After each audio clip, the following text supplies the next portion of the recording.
Muy buenos días, nosotros somos el equipo de Ismael Damián Palacios y Carlos Alberto Salvador Contreras del Colegio de Bachilleres del Estado de Oaxaca, plantel 01 Pueblo Nuevo, del grupo 603, y nosotros les vamos a hablar acerca de Herbert Marcuse. Herbert Marcuse fue un sociólogo y filósofo nacido en Berlín, Alemania, en el año de 1898,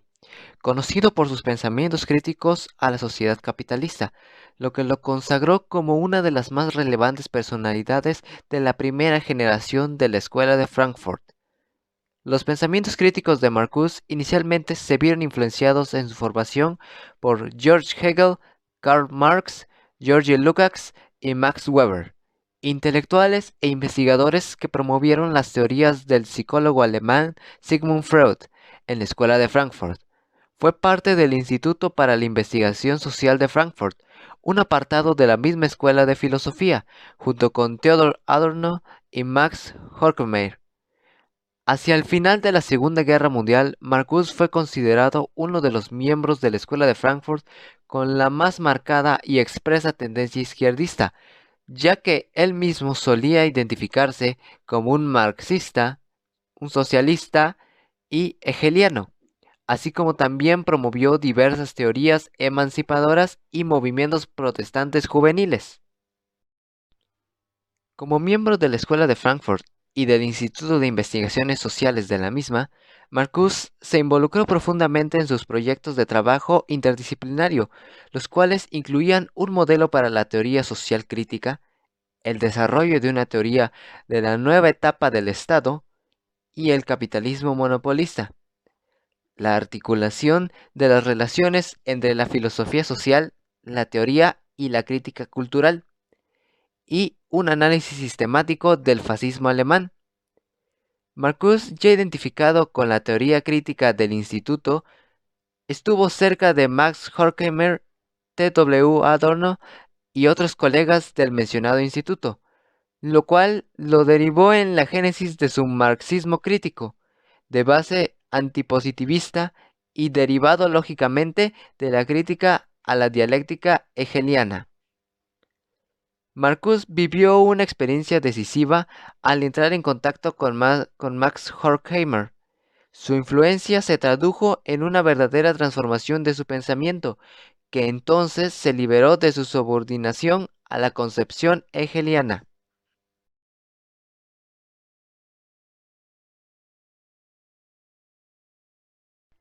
Marcuse reformuló desde el pensamiento crítico una teoría de la liberación individual y social, de ruptura con los moldes represivos de la cultura burguesa, como expresión humanizada y de las ideologías de la emancipación social que la Unión Soviética había desvirtuado en las prácticas del proyecto socialista.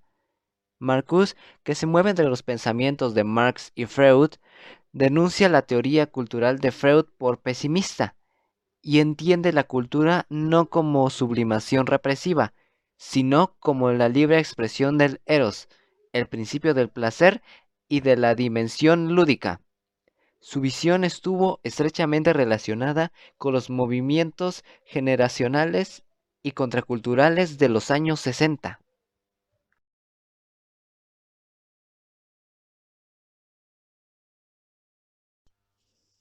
Con respecto a su teoría, las principales tendencias filosóficas que estudió Marcuse fueron la fenomenología, es decir, el análisis de lo observable que pudiera dar una explicación del ser y de la conciencia; el existencialismo, que nos daba a entender sobre la instrumentalización de la filosofía de Heidegger, encauzada a la legitimación de la concepción del mundo del realismo heroico y de la teoría totalitaria del Estado; y el marxismo de Marcuse, el cual sostenía, retomando tesis elementales del marxismo clásico, que el progreso de las fuerzas productivas hace posibles nuevas formas de organización social al entrar en contradicción con las relaciones sociales vigentes. Este es el trío del que en sus inicios Marcuse realizó una síntesis y que posteriormente estudiarían otros filósofos como Jean-Paul Sartre y Maurice Merleau-Ponty. Sus críticas al capitalismo en la síntesis Eros y la civilización y en su libro El hombre unidimensional de 1964 le otorgaron también el apodo de el padre de la nueva izquierda, el cual era un término que él desconocía. Su pensamiento estuvo marcado por la concepción de la existencia de un método de dominación social que oprime al sujeto unidimensional, pero con potencial de librarse de dicha opresión, idea que él diferenció como capitalismo temprano. En cambio, en el capitalismo avanzado, según describió el proletariado, posee un mejor nivel, y los movimientos revolucionarios ya son aceptados por la sociedad. Marcus distingue además diferentes necesidades que el hombre posee. Por un lado se encuentran las necesidades ficticias, las cuales son creadas por la sociedad industrial moderna a través de la alineación, con el objetivo de mantener el modelo capitalista. Y por otro lado, están las necesidades reales, aquellas provenientes de la naturaleza humana. No obstante, según la teoría de Marcus, el hombre no es capaz de hacer tal distinción entre sus necesidades, porque su conciencia y su pensamiento están alineados con el sistema opresor. Entre las necesidades reales que el filósofo identificó están principalmente la libertad, un instinto que, para sus ideas, la sociedad industrial reprime y dispone para la producción capitalista.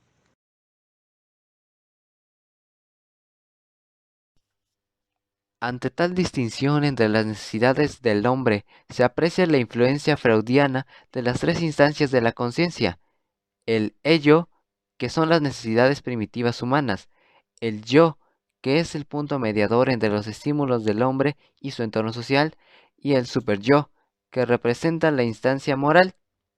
Por lo tanto, Marcuse destaca en síntesis para analizar el ser y el deber ser en la cotidianidad del ser humano y su relación con el sistema. Marcus planteó sus propias diferencias con las ideas de Marx, principalmente en el concepto de alineación. Marcus lo describe desde el punto de vista de la conciencia humana, ya que éste es el que utiliza el sistema para coaccionar a la sociedad, y con ello no hay forma de rebelarse. En cambio, para Marx, la alineación está enfocada en el valor laboral y la energía que se utiliza para el ámbito laboral, para la producción de la sociedad industrial, lo que privatiza de la libertad. Otra diferencia entre ambos intelectuales es que, según Marcus, el marxismo favorecía la idea de la liberación individual y el bienestar del hombre, pero relegaba principalmente el problema del individuo. Ligado al razonamiento hegeliano, el pensamiento de Marcuse llegó a un punto decisivo cuando se mezcló con las teorías críticas de la sociedad de Max Horkheimer, en la que llevó a cabo análisis que plantearan la forma idónea de la teoría y la praxis. Dicha influencia quedó marcada en su célebre obra Ontología de Hegel y Teoría de la Historicidad de 1932. Dicha investigación buscó revalorizar la dialéctica hegeliana y contribuir a sus estudios debido a la importancia que tenía para él la teoría idealista del espíritu y el hecho de comprender la historia, sobre todo en Europa, lugar donde estaba teniendo auge este pensamiento. Podemos tomar su teoría y traducirla, dejándolo en síntesis como la concepción de cuestionar que lo que está establecido no tiene por qué ser así, para que el individuo pretenda buscar esa necesidad real de la libertad a través del estudio de su propia conciencia con el arma de la filosofía.